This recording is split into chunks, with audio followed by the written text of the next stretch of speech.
Hello, everyone. I'm Pamela Lindsay, the founder of the BC nonprofit Whole Human Foundation.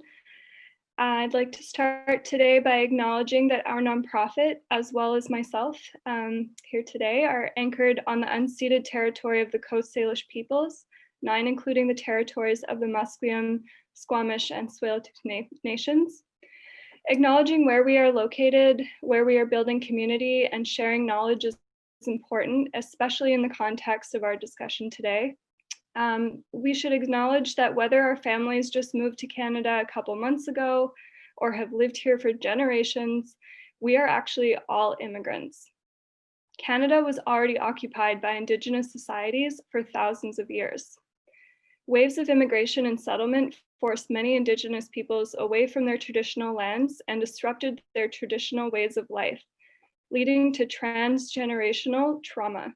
Nowadays, Canada's immigration policy is among the most welcoming worldwide. As we welcome new immigrants to Canada, we must not forget about history. It is important to acknowledge that we committed cruelties to Indigenous people to the benefit of our own.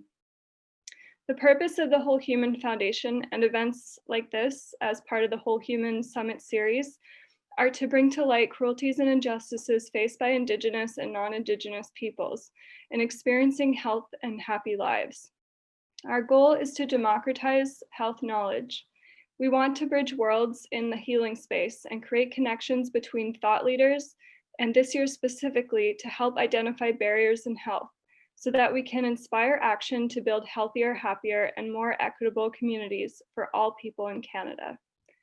I'd like to thank all the Summit team, including our speaker today, for putting this workshop together, and thank all of you for being here today, and let you know that your participation in the Summit is important for driving the improvement of our healthcare systems. I'm also grateful to our supporting and community partners for helping to make this Summit series possible. Today we have a very insightful workshop on how you don't have to be loud to be a great leader, and you can be impactful by being soft-spoken, quiet, and gentle. Leading the workshop today is quiet confidence coach Faris Khalifeh. Faris coaches introverts to embrace who they are and leverage their natural strengths. He focuses on helping individuals uncover their authentic self to capitalize on their natural traits and thrive in their professional and personal life. His approach explores personality type, values, key strengths, and life purpose to create action plans that help achieve their goals. Additionally, Faris teaches business, leadership, and personal development courses at various colleges, runs multiple mastermind groups, leadership roundtables, and facilitates corporate training and seminars. He is a former board of director for the Vancouver International Coach Federation.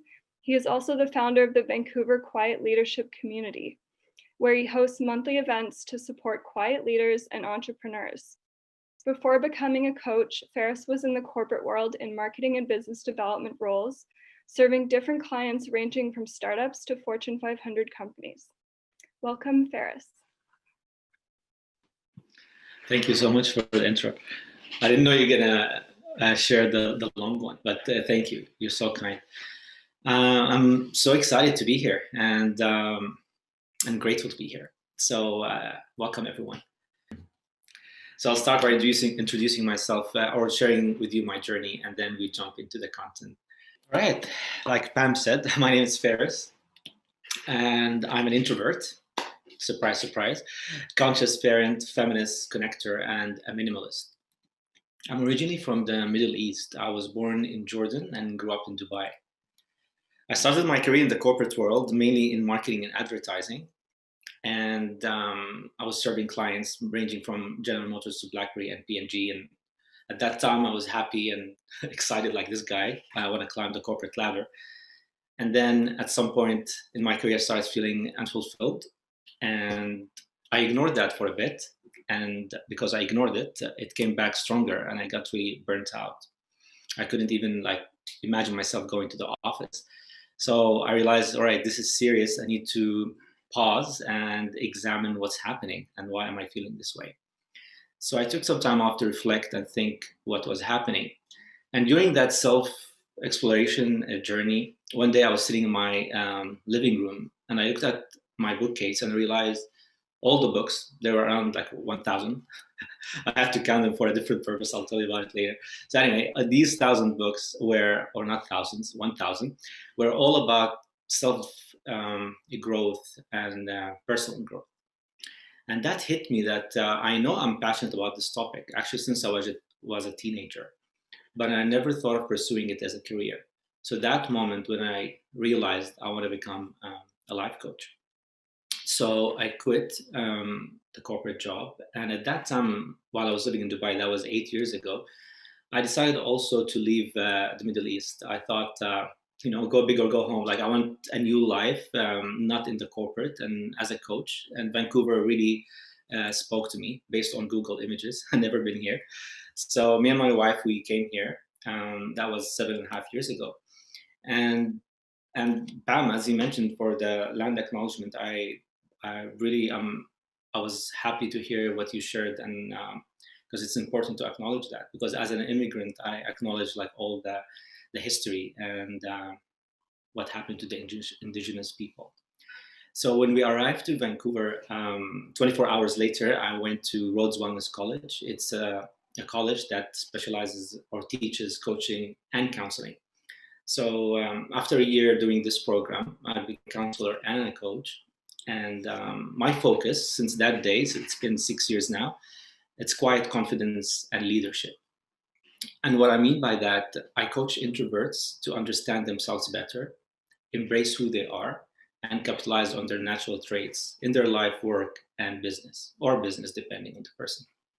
And I do it in 3 different ways. I do one-on-one sessions with clients. I do workshops similar to this one. I also do corporate training. With the corporate training, it's slightly different. My focus is more on how to bridge the communication gap between different team members or different personality types at work. So why do I do this work? Why introverts and why quiet leadership? Many reasons. The first one, remember that part when I was telling you that I was unfulfilled and that led to burnout. So that was a big factor. I was an introvert in an extroverted environment for 15 years in marketing, and not knowing that I was in that environment, because I didn't know at that time even what an introvert means or what an extrovert. But I assumed in order to succeed, I need to be an extrovert. I thought that's how it is. So I was operating as an extrovert, and we'll talk about it later. If an introvert is operating from that level and not doing the self-care and all the other things that introverts need, in the long term, it could lead to that. So that's the reason I do this work. I want to educate other introverts to understand themselves better. Because when I understood myself, it really made a huge difference in my life. So that's the first reason. The second reason, which I was telling Pam, like I really resonate with like the foundation, and I'm aligned with the values and mission, because my mission as a quiet leadership coach is also to break down the misconceptions and the myth, and to inform, of course, and educate and advocate for introverts. So when I read that on the website, I was like happy to see that the amount of alignment and similar mission. And then again, reduce inequalities. I saw that firsthand, and I'm happy. I'm curious to hear your experience in a few minutes, if you felt the same way. Like in the corporate world, I felt introverts are dismissed or not. There was bias against us, in other words. So I want to reduce that inequality. And the third piece, which again aligns with the foundation, is I want to empower introverts, of course, and respect diversity, because diversity and inclusion, it's beyond the race and gender and ethnicity and all that. It's also the personality type, which I find sometimes people forget about that's an issue as well, or a challenge, and to have an inclusive environment. Because you'll be surprised, many people, like I've heard from many CEOs, HR professionals, that they say we don't hire introverts, and I don't blame them. They're not intentional, but they have a misunderstanding of what it means to be an introvert.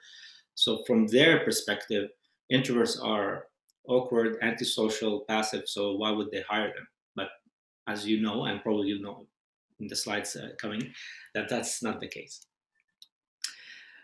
All right, so today I'll cover a few points. The first one, I talk about what's quiet leadership, then talk about some myths that are out there. There's so many. I'll share only a couple. And talk about why introverts make great leaders. Then the last part is to talk about how to close the communication gap between introverts and extroverts.